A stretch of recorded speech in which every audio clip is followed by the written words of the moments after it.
is your no bullshit guide to a happier life. Quick, but not necessarily easy tips to help you to squeeze every last drop of enjoyment out of your business and your life. My name is Helen Calvert. I'm a coach, a business owner and a parent, and I'm so happy to be here with you. I do swear occasionally, as the title suggests, so pop in your headphones if I'm not safe for little ears. Ready to go? Let's do this. This episode is sponsored by Freelancer Magazine, the only magazine especially for B2B and creative freelancers. Join the thousands of freelance writers, designers, coaches, marketeers, accountants, VAs, content creators and storytellers around the world, getting Freelancer Magazine delivered directly to their doormats and inboxes. Packed with stories and strategies to take you from frazzled freelancer to a confident business owner and grow a freelance business you love, Freelancer Magazine is with you through your wins, wobbles and WTF days. Learn from the world's best freelancers generously sharing their stories. Get connected to a community of incredible freelancers. Find strategies for marketing yourself, getting great new clients, and seeing yourself as a business. And focus on mental health and physical health with advice for your well-being and a confident mindset. Delivered straight to your letterbox or inbox, the founders of Freelancer Magazine made the magazine they wish existed for companies of one, to share knowledge and get connected. Find out more and sign up www.freelancermagazine.co.uk or check out their details in the show notes for this episode. Hello and welcome to this episode where we are talking about co-working and body doubling. If you haven't heard the phrase body doubling before, don't worry, it's nothing bizarre. This is not another episode about sex or something else. Body doubling is a great productivity method, so we will into it. These are two ways that you can really increase your productivity and get more shit done if you're struggling to get stuff done or if you just want new ways to get things done. They are great methods even if you don't particularly struggle. They're particularly good if you find it hard to get through your to-do list. So co-working is fairly obvious. It's working alongside other people. So if you are in an office, you're already co-working. That's what you're doing.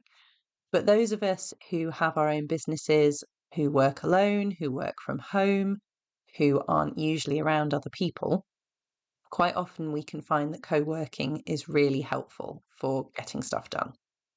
I quite often take myself just to a nice cafe. I'm not actually meeting anybody there.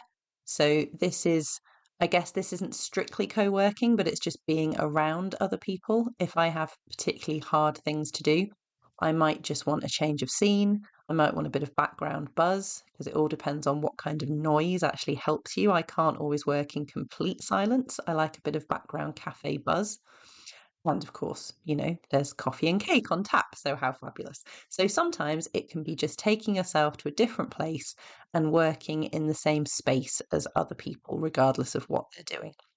But strictly speaking, co-working is when you and other people are all working on your own stuff in the same space.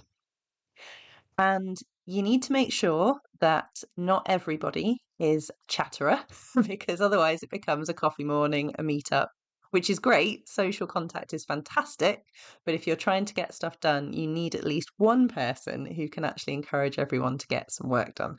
And it won't surprise you to know that when I'm co-working, I am usually that person. I'm usually the person who gets everyone focused on the task in hand. There's lots of different ways it can be done. It can be totally informal. You just get together and work, or there can be somebody leading a particular style of co-working. So perhaps you're going to have focused time and then there'll be a break for chatter and then someone else will say, right, it's time to get back to it and we have some more focused time. So there can be structured co-working sessions, or as I say, just totally informal. And it can be online or in person. So in person, most people prefer that, but there's a lot to be said for online, and obviously that makes it more accessible. So you will find that there are online co-working communities, co-working groups, and of course you can just set one up yourself. So that's kind of how co-working works. What is body doubling? Well, I've got a little internet definition here, and it says body doubling is a productivity aid that may help neurodivergent people stay focused and motivated while they're working. A body double is a person who works alongside you, either in person or virtually, as you complete a task you might otherwise neglect. So I know of this because I work with a lot of neurodivergent people. I'm autistic myself. I work with loads of ND people. So this is where I know of this particular option. I think it's something that works really well for a lot of people anyway, but it's particularly good if you're neurodivergent. Just having someone sat with you while you tackle a difficult task somehow makes it easier to do it. It just does. So whether that person is working on their own stuff or doing something else, just having them sat there whilst you get on with something makes it easier. And if you've ever had that experience, you will know it just makes it easier. So body doubling is just the term for having someone else there, with the specific aim of making it easier for you to get done what you need to do. So you can do all this stuff kind of officially, if you like. There are body doubling apps. I think Flown, Flown, is the one that I've heard of most recently, but there are apps, there are people who match you up with body doublers. There's loads of kind of official ways you can do this. In the same way that you can do official co-working, you can join a co-working space. You can rent space in a co-working space in your area. You can join networking groups that offer co-working, or you can just do it with friends. So all of this stuff, it has a particular name and people are aware of it and people provide these things as a service, but you can just do it with your mates. So a few examples of me doing this with people. I know a few years ago, a friend and I both had loads of shredding to do, which is just dull. So she brought her shredder to my house and we did it together. Straight away, you're having a chat, you're having a brew, all the shredding got done. Similar with someone I work with who had a load of filing. She brought the filing over, we had a chat, we had a brew. I did my filing as well, loads of filing got done. Of course, this works with things that aren't admin tasks. I've recently been helping a friend paint her house. And of course, two people doing it makes it go faster, but it also just helps you to do the job yourself, having somebody else there with you. And I do lots of co-working with my network. We do official co-working days and we just sometimes get together to work together because it really does help.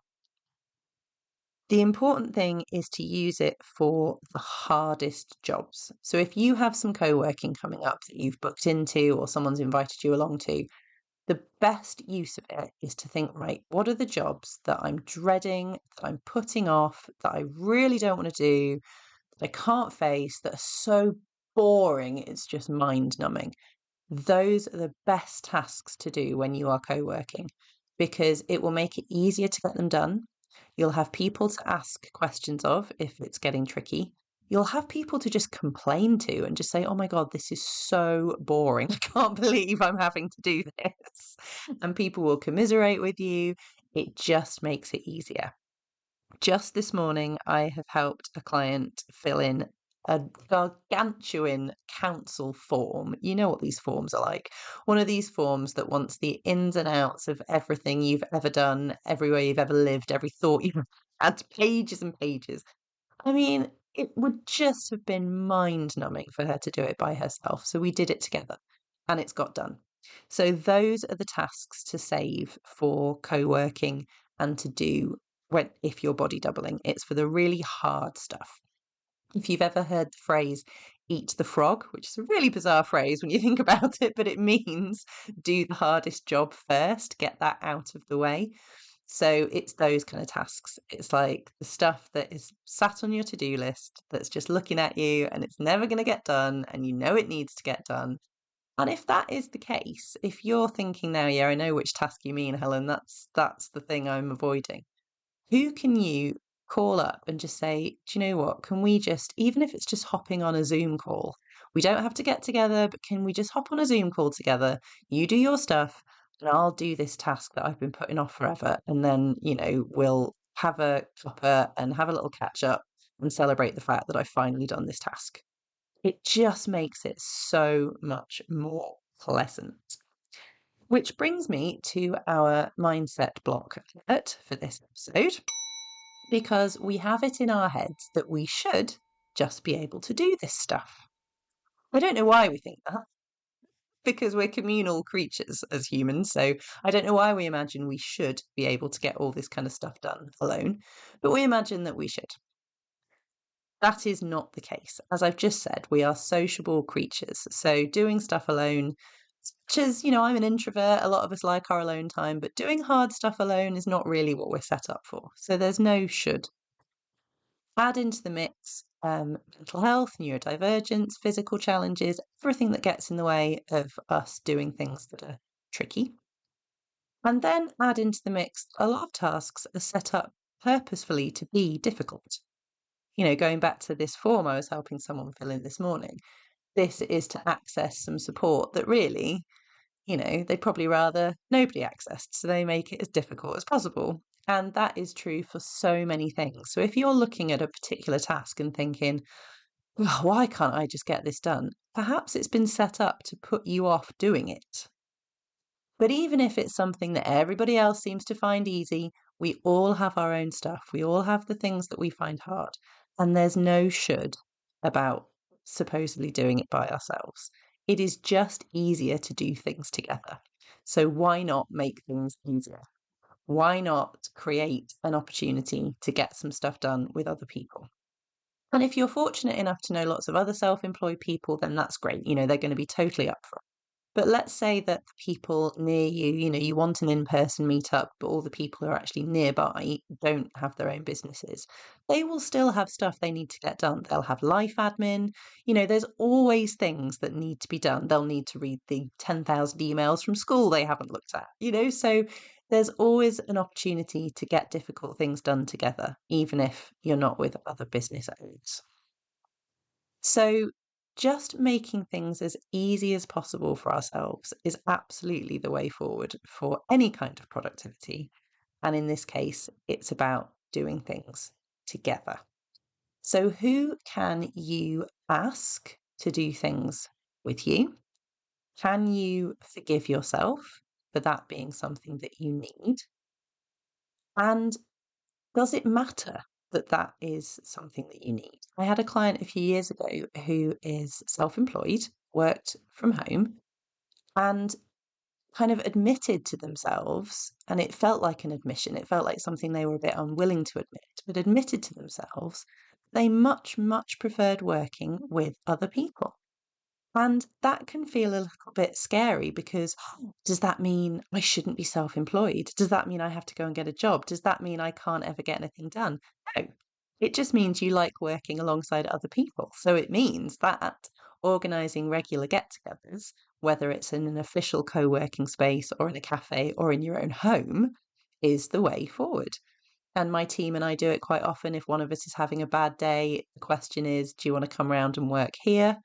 Certainly if you are struggling with something. And when we're having big emotions, we still have work to do, and that can sometimes get in the way.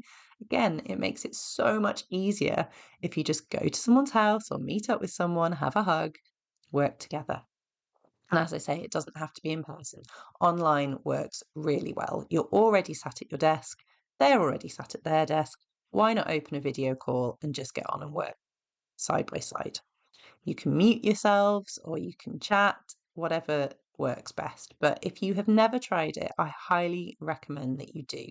And if you are a part of any networking group, check whether they do co-working days or calls or whatever. And if they don't, suggest it, because it is a remarkably helpful tool for getting the best productivity out of ourselves, either when we're not really in the mood or just when we're doing great, but we want some company anyway. So that is today's top tip for getting shit done. And if we are excessively kind to ourselves and admit what we need and accept what we need and forgive ourselves for what we need and just get on and meet those needs, we can squeeze every last drop of enjoyment out of life. Speak to you next time. Thank you so much for listening. Did you know that my first book is now available to purchase online? Check out the show notes for details of how to get your hands on a copy. If you enjoyed this episode, I'd be so grateful if you could leave me a review, and don't forget to subscribe so you know when new episodes are up. If you would like to work with me one-to-one or follow more of my content, you can find out how in the show notes. See you next time.